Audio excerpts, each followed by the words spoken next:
The CGA Tour, a podcast unlike any other. Now your host, Glen Alexander.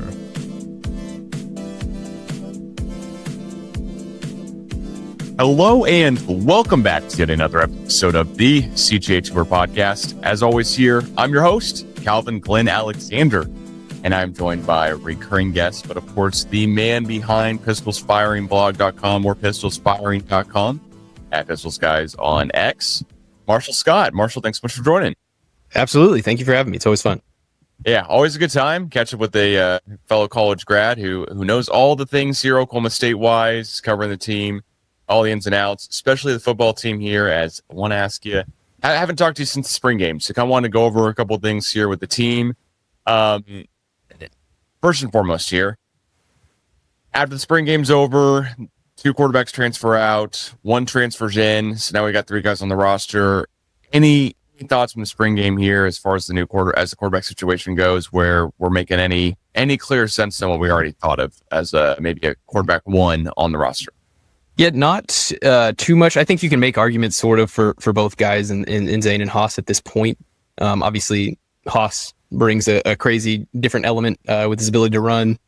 Talking with guys in spring ball that they they'd bring that up without really mentioning without really being asked about it. They talk about how quick Haas is, and then Zane he's been a hyped about guy for a while now. Mike Gundy said before last season that Zane was ready to kind of take that next step. So I don't think I just think it was interesting that there's a little bit more clarity with Garrett and Milwaukee leaving. It's a little it's scary going into a year where they've got 3 quarterbacks on the roster and none of them have thrown a college pass, so that's a little dicey. But I think if you're an Oklahoma State fan, you can kind of take solace in the fact that we saw what Garrett Rangel could do in that BYU game in particular. It was like, hey, there's some promising signs here. Same with Smith in that Texas Tech game. You're like, hey, there's some promising signs here. So if Zane and Haas essentially beat those guys out, you feel pretty good about that, but still that doesn't make up for experience. Nobody's got any experience in that room. So, a little wondering. I honestly have no idea. Maybe they could play both. Maybe it could be the Rudolph JW of, I believe that's 2015 thing where, Rudolph would get them down into the red zone and then JW would, scamper in for a touchdown. I don't know how much Mason Rudolph, I necessarily love that arrangement, but these guys are really young guys and, still have a lot to give. So, I think there's not a ton of clarity on like who it's going to be, aside from the fact that it's not going to be Garrett Rangel. For sure it's not going to be Milwaukee Smith. It's probably not going to be Banks Bowen, the guy they got from Tulsa. But another step closer to kind of finding out who the guy will be. And would you say is Banks the third option? I mean, I never want to think of a guy who transfers in just no matter what being the third option that comes in. But I mean, he's related to somebody on staff as well, right? Yeah. I forget the guy's first name, but I believe he coached at Kansas and then he coached Bowen in high school at Lawrence High. Had committed to Tulsa, had signed with Tulsa, was an early enrollee at Tulsa, then hit the portal and comes to Oklahoma State. But yeah, I think he's for sure the third guy. If not, there's not another quarterback on the roster. Maybe it's if push came to shove, maybe they'd put Sam Jackson out there, who'd played quarterback previously at TCU and Cal, is here in Stillwater as a receiver. So maybe if push came to shove, but I think it was important for them to get a third guy just because, you think back to last year, they used Alan Bowman, they used Garrett Rangel, they used Milwaukee Smith. The year before that, they had the 3 quarterback rotation with Rangel and Gunnar Gundy. The year before that, Spencer Sanders gets hurt. You use Gunnar Gundy and Garrett Rangel. It felt like Spencer Sanders was always hurt. You think about Shane Illingworth. You think about, Ethan Bullock playing in recent years. So, I think it was important to pick up a guy just in case, and especially if Haas is the dude and he's running around, that's going to, could lead to injuries. So, I think it was important for them to kind of fill out the rest of that room. But yeah, I would assume that Banks would be the guy. But maybe if something crazy happens and push came to shove, they'd be like, hey, maybe Sam Jackson's the best guy to look at here. But, I think if it gets to that point, Oklahoma State's in trouble. So, yeah, probably taking bowl game out of the idea thoughts there.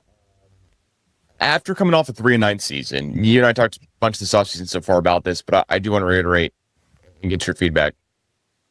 3-9 season, lose 9 straight games, all conference games. Do you think this team has a bunch of new transfers that are going to fit in really well, a bunch of new guys that are, hey, you know what, we're just kind of doing what we can. I mean, Gundy seemed to have really, or at least the whole football program, really gone after, I mean, Kenyon right at the gym as well, gone after the portal this year as opposed to last year. I think there's at least 12 or 15 more additions, but also I try to factor into that with so many guys depart and leave the team because that last year's team had so many guys who were seniors or just returning starters. Also left transferred out as well too. So long story long here, do you think this team, there is a good chance of a lot of optimism here with this team, or is this just a good rebuilding year? Because it seems like we got a bunch of new guys in. Yeah, I think it's so hard to tell just because everybody is so new. A lot of those guys are going to have to play right away. They've continued to be aggressive in the portal in the spring. I don't know. I've seen win totals come out. I think I saw maybe Brett McMurphy tweeted something out this morning and put Oklahoma State at a 5 projected win total. And I just think in general, like sort of the national perspective has been down on what Oklahoma State's done, but I don't know. Maybe it's just because this is the first year that they've really gone into the portal.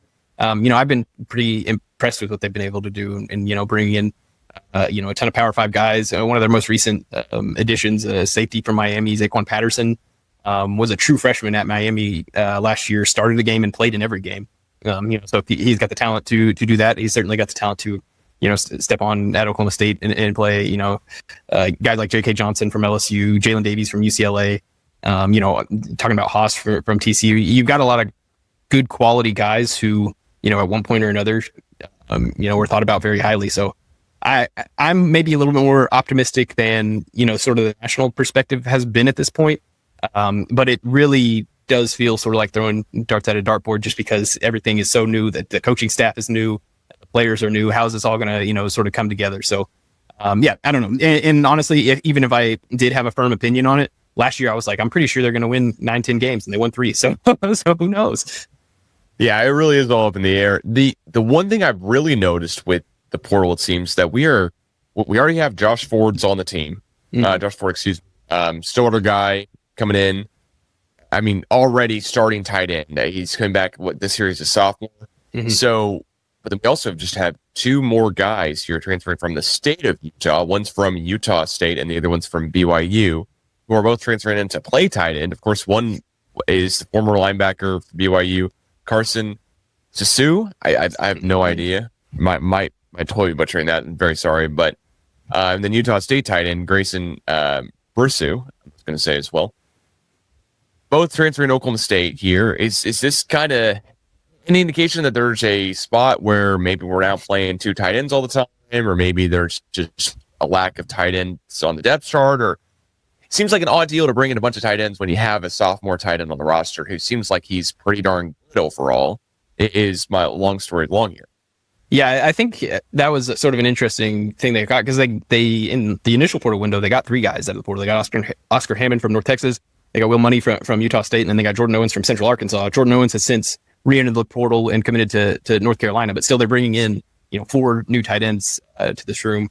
I thought it was a little interesting too. I'd assume it's more of a sort of how Doug Meacham wants to construct the offense.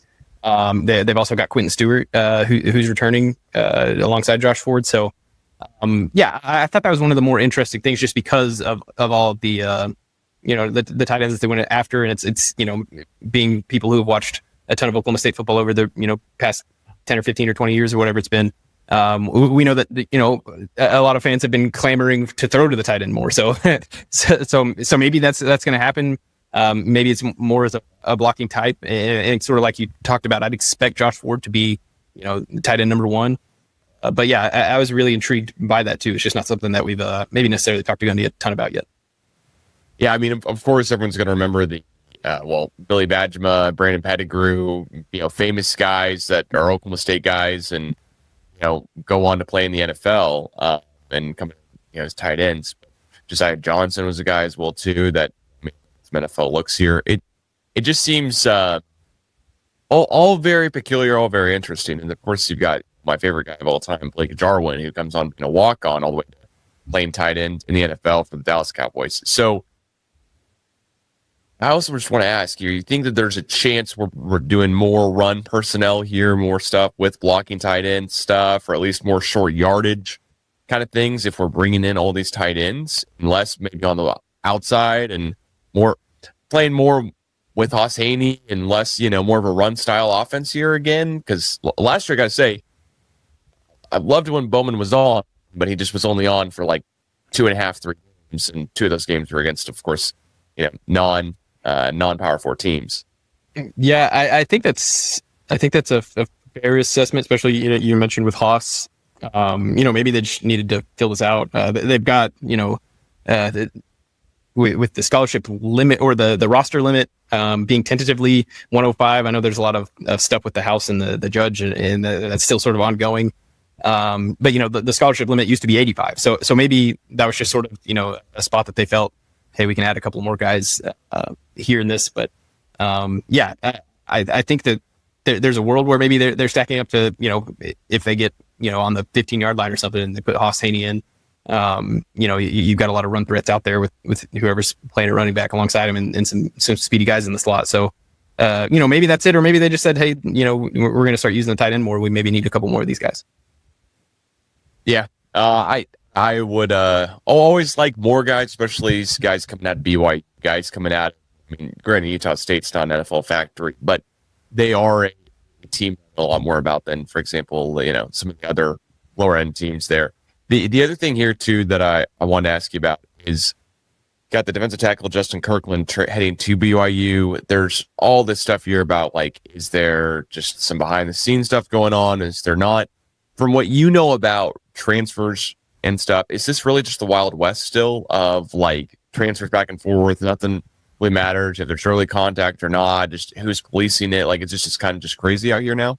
Yes, I think it's still very much the Wild West. They're still very much waiting on some legislation to step in and sort of right all these wrongs. So yeah, I don't know. Like, I don't think that Oklahoma State fans should be too upset with Justin Kirkland for moving closer to home.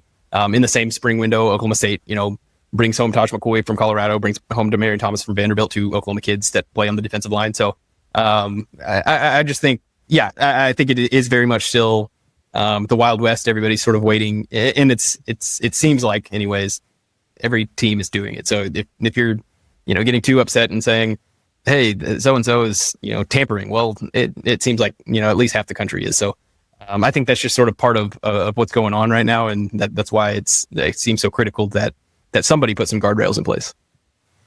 Gotcha. Well, how do some of these recent portal additions kind of stack up? Do you think that they will take some of the guys we picked up in the fall from earlier recruiting cycles as well? Or is it really just hard to make heads or tails? It's definitely still hard to make heads or tails, but I mentioned Zaquan Patterson earlier, that safety from Miami. They went out and got 3 wide receivers to join, and Talon Stetron got hurt in spring. It sort of doesn't sound like he's going to be ready to go at least week 1, maybe longer into the season. So, they go out and get some bigger bodied receivers, and Cam Abshir and Terrell Davis, 2 Division II All-Americans, and then Christian Fitzpatrick, who was Marshall's top receiver last year. So, they seem to make a concerted effort to go after some bigger bodied wide receivers, I'd imagine, because, they saw in the spring that, maybe this is an area of need. Similarly, along the offensive line, bringing in Bob Schick and Grant Segrin from Virginia Tech and Nebraska, respectively. Schick plays guard. I think he's played just about everywhere, but I think he'll primarily be used as a guard. And then Segrin was a tackle who actually got quite a bit of run for Nebraska last year. Who I think that's it's a question mark every year, the offensive line, it seems, because nobody, it's not like we're all busting down offensive line tape in the offseason, but much less whenever Oklahoma State's lost all that starting production from a year ago. And you're just trying, you got 2.5, 3 offensive line coaches at this point, and so that's sort of an area of concern that I just have going in. But I've had an area of concern for offensive line at Oklahoma State for years now. So I think they bolstered things up there. I could see Segrin and Schick both kind of playing into things. I mentioned McCoy and Thomas along the defensive line. I think those guys could perhaps play a role. Wendell Gregory from South Carolina. So I think I'm not saying that all of these guys are going to start, but I think they'll all, have the opportunity to kind of prove themselves early in the fall and earn some reps. All right. Well, going back here for a second to the quarterback situation, Banks Bowen, 3-star guy, Haas Haney, originally a 4-star guy before he was, before he transferred. And then Zane Flores, also a 3-star guy. What have you noted about kind of 3 of the guys here, and which one stands out the most? Just watching the grid. I know there's not a ton of practice footage out there and a ton of stuff that we're not seeing, from spring game. But what have you noted about Zane's kind of time in the program and how he's different than the other 2 guys on the roster, and as far as like stature, size, kind of play style as well? Yeah, Zane is big. He's a big dude, and we didn't get to watch a ton of practices, but we got to watch basically some individual warm up drills and stuff is what the media got to watch throughout the spring. And him standing among Smith and Rangel and Haas Haney, he was significantly bigger, it seemed, than those guys. So that's something that stands out. Haas Haney's running ability, it sort of, the spring game sort of, I don't know. I get why, they didn't tackle to the ground. I totally get why you would do that, especially when it involves a quarterback. But it, I think, sort of hampered what Haas Haney was able to do, in that if a defensive lineman got anywhere near him, they blew the play dead. So you're like, oh, I sort of would have liked to see how that play, kind of worked out. And I think that Flores even had a couple of those where he'd like climb in the pocket and it looked like he found a lane to run, but somebody'd like reach an arm out and touch him. So they'd be like, hey, the play's dead there. So I totally get why, that was a thing, but there were times in the spring game where I was like, man, I wish I would have saw sort of how that played out a little bit more. But from a physical perspective, Haas is a little bit more compact, a little bit smaller, but it's not like, tiny by any stretch of the imagination. And then what stands out about Zane is how, massive he really is. He looks the part of a stereotypical QB1 type guy. So to see, is there any resemblance here as far as like, hey, you're throwing to quarterbacks to pass, like, hey, Zane looks more like Mason, any kind of comparisons here? I mean, I know no one looks like Spencer Sanders, because Spencer Sanders was just an elite mobile quarterback who I think should have a much, much better, remembrance in OSU fans' minds than he currently does. I think most of it's just the way he left the program.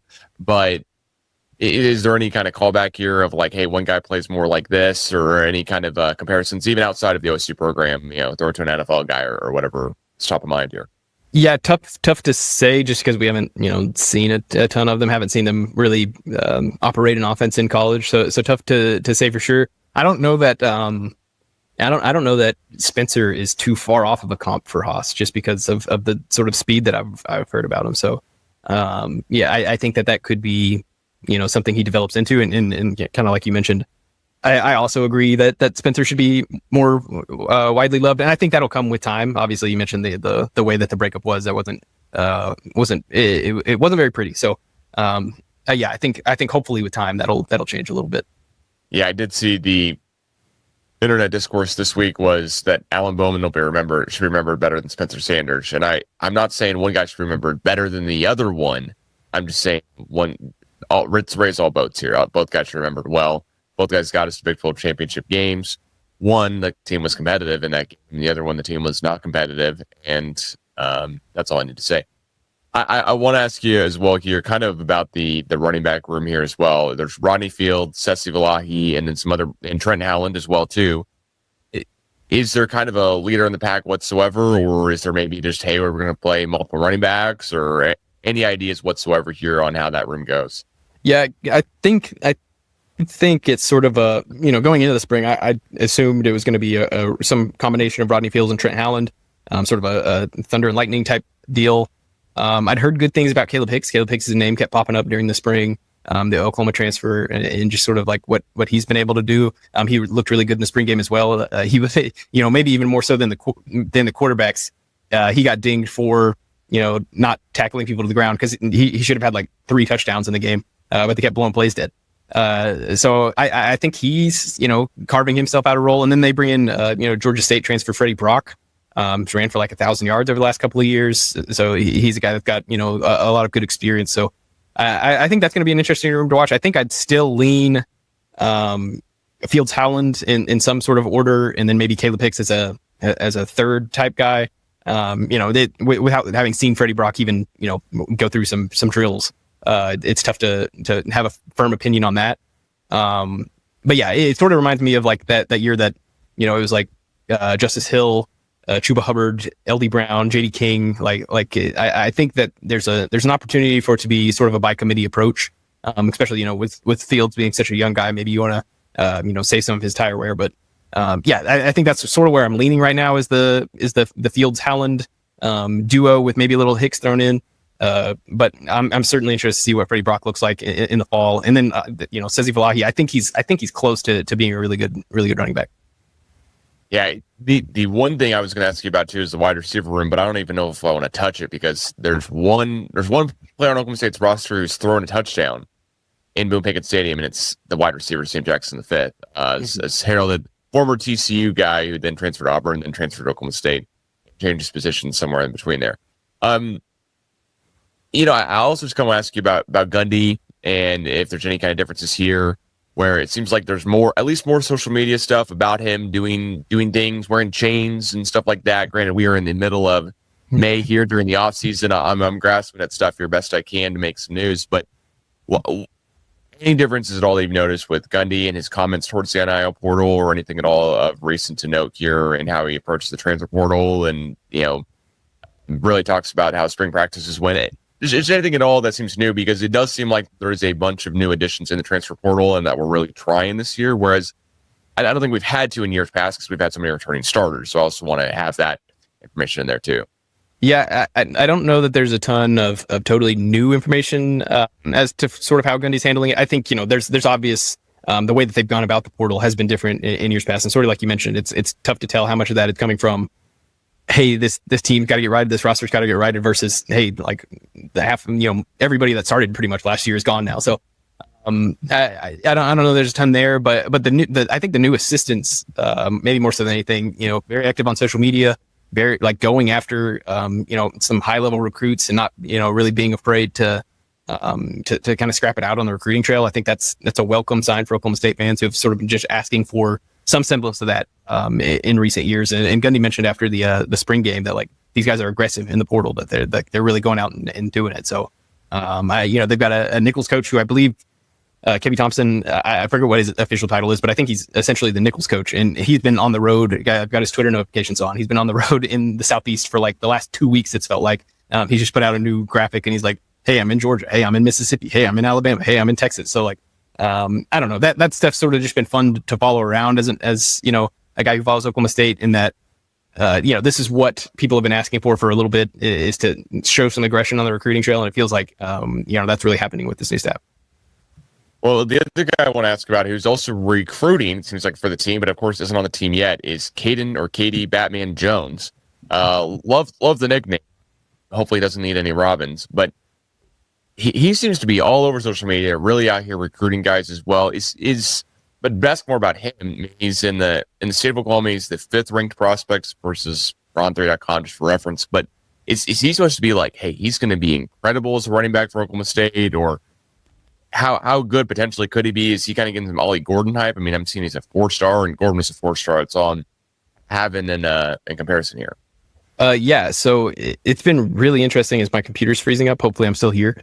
Yep, you're good. I think that sort of speaks to the aggression that Oklahoma State has shown on the recruiting trail, is that they didn't maybe recruit Katie Jones a ton as far as the last staff goes. But this new staff came in. He already had like a top 5 or something that didn't include Oklahoma State. And then this new staff comes in and basically wins this recruiting battle where it didn't even feel like for a while they were in it. So that was certainly something awesome, something cool. How good he's going to be, that's still a little ways down the line. He just finished his junior year of high school, so but it's all there for him to be a pretty big piece to what Oklahoma State can be in the future. And like you mentioned, him going on Twitter and telling kids with Oklahoma State offers, hey, come here. I think that's all the more good for Oklahoma State, good for the publicity and things like that. Yeah, there is one other guy here that is also a 4-star coming in for 26. I'm not even talking about this year, but Jason Bradford, he's a safety out of Texas. Any news notes granted, I know these guys are still a year plus away, but we're also in kind of the excitement phase, I'd say, of Oklahoma State football if we're on the upswing. I mean, this season, I do not expect us to go to Big 12 championship game or to do too much with any crazy outlandish predictions. I don't expect us to win 6 more games we won last year, when last year we had a team that had 20 starters returning. But then again, anything can happen, Gundy. But any other kind of the guys here with Sky to Texas? Yeah, I think Bradford's interesting. He's a big-bodied corner. I think he's listed at like 6'3". That's big for a corner. As far as the rest of the class goes, I thought it was interesting. They got Brighton New, who is a tight end from Utah. His brother was committed to Oklahoma State in the last class as a quarterback, and then flipped to OU on signing day. So that was it was. I thought that put Oklahoma State out of the Brighton New sweepstakes, but apparently it didn't. So he came in and committed. I think he's going to be a pretty good tight end. Yeah, I don't know. I think it's been a good start to the class. I think last I checked, they were like a top 23. I think they're number 23 in 247's ranking. So it's been a really good start to that 26 cycle. And now you sort of just play the game of, okay, how many high school kids are they going to take versus just waiting for the portal, especially with this roster limit upcoming, and teams have got to be at or under 105. So I think it's been an awesome start for Oklahoma State in the 26 class. Still looking for a quarterback. It seems like right now, at least as far as a couple of weeks ago, Oscar Rios, I think he's a guy out of California, is sort of a guy that they're after.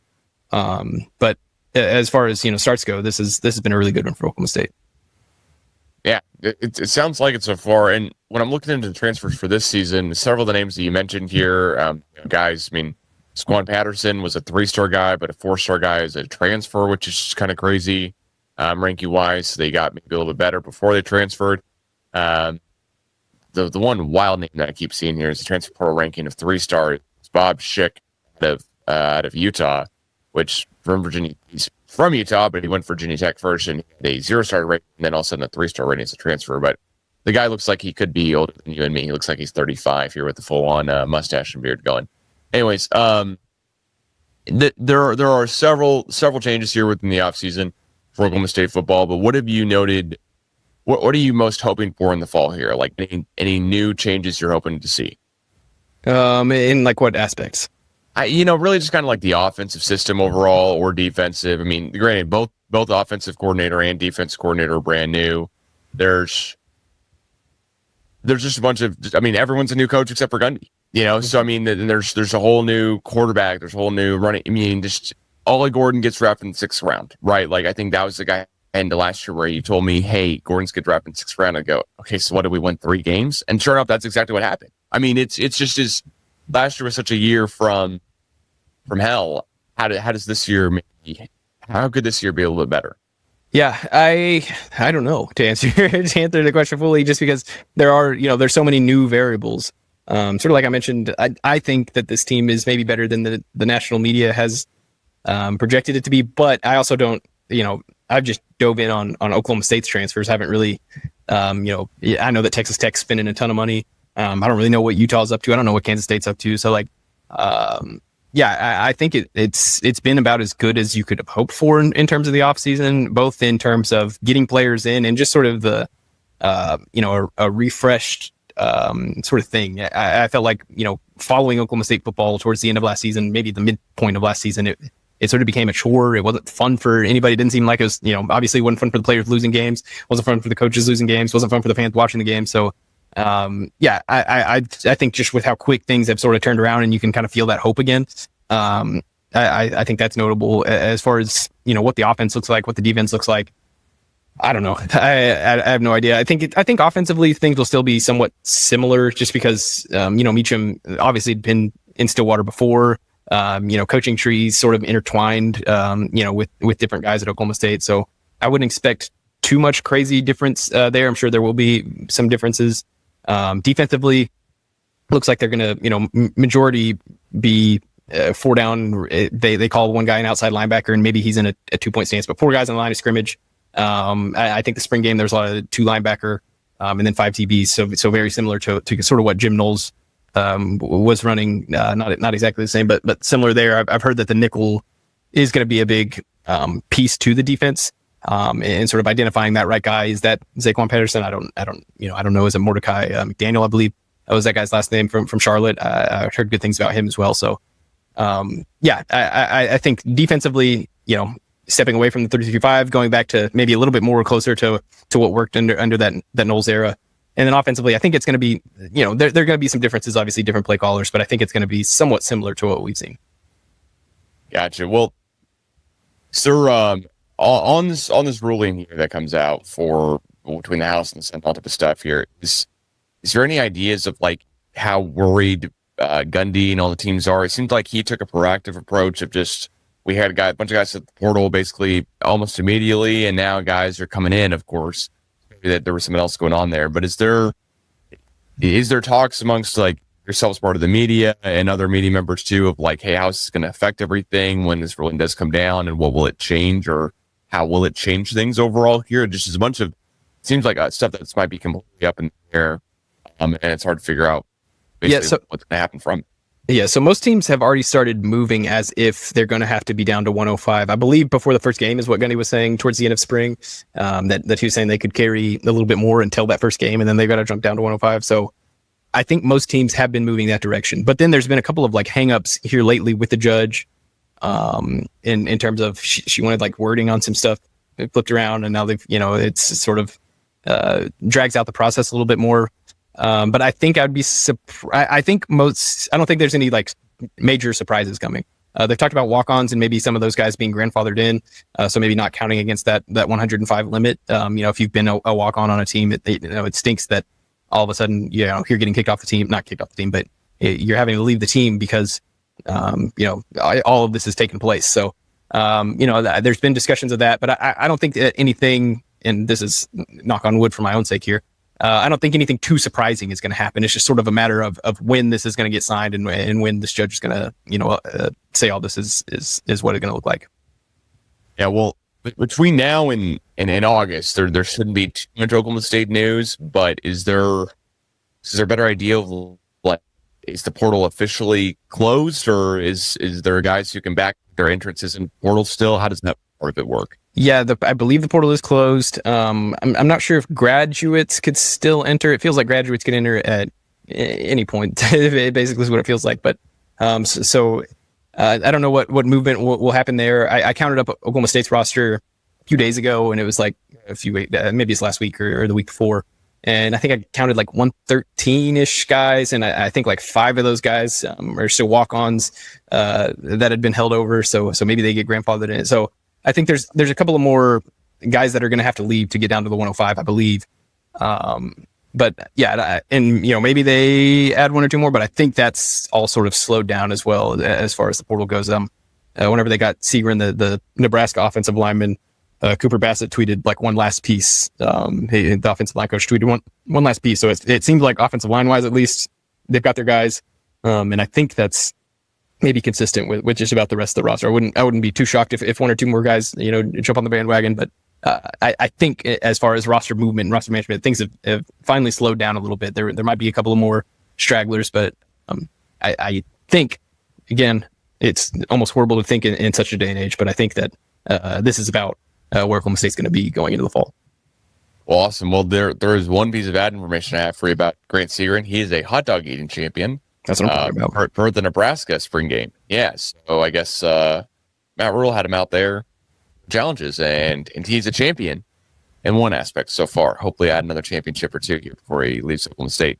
Well, Marshall, any kind of other wrap-up news and notes here we want to add on here? I know softball is in the Arkansas regional here, special wish to them here. Oklahoma State's baseball season ends up this weekend here. Regular season ends. Fingers crossed we get to the postseason.